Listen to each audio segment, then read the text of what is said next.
tidak kalah ganteng juga dengan yang lama.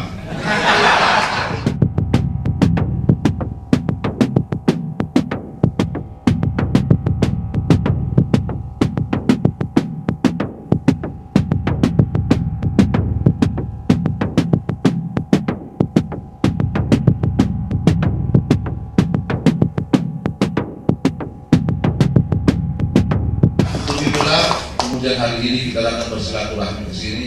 Saya membawa kawan PKB untuk datang ke sini untuk bersilaturahmi. Mudah-mudahan teman-teman PKS setelah melihat Caimin, mengenal Caimin, tidak kalah ganteng juga dengan yang lama. Sehingga pertemuan hari ini memudahkan kita untuk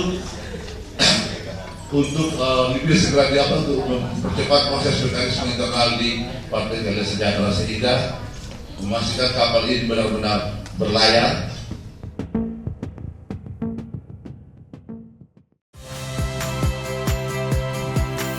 Saya Ihsan Sitorus. Saksikan program-program Kompas TV melalui siaran digital, pay TV dan media streaming lainnya. Kompas TV, independen, terpercaya.